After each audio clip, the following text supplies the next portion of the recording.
Alright, you keep wrapping it right until you get a nice head there, and you wrap it, say, at least 10 times. And you want to pull hard. You want to get that hard on there. Okay. Then what you do is you can come in and you just start just kind of primming it up, just making sure that the hairs are nice and, you know, falling back really nice, and that way it gives it a nice tapered look. And only 2 more steps left, and that is give it a whip finish. Now you can do a whip finish with your 2 fingers here, spacing it out just like that. You can do a couple half hitches. Just kind of depends on what you are comfortable with. I actually love the whip finisher. I just recently got one myself. So basically, just get ready and get a nice little whip finish, but make sure that the whip finish goes over that red bar that you created behind the head. Just give it like a 5 or 6 turn whip finish. Really tug on that hard.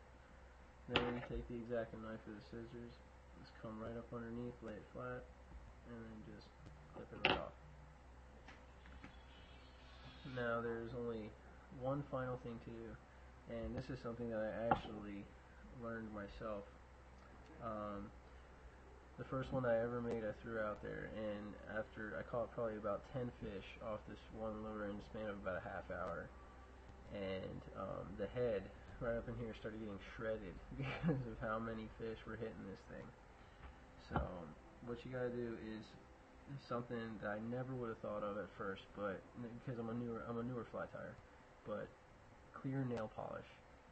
You take it, make sure you got a really good dab, and you start coating all of the head.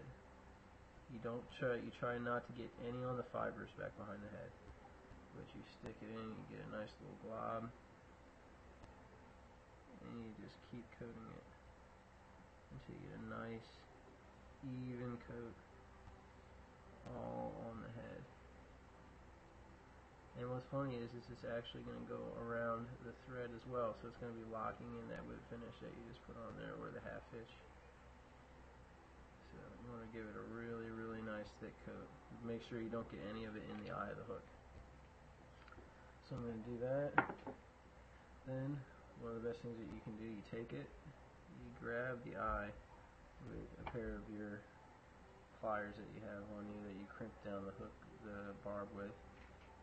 And I have a nice little piece of styrofoam, and what you do is you just grab it and you just stick the tip right in there, set it up, so then that way it sits up and it dries real nice.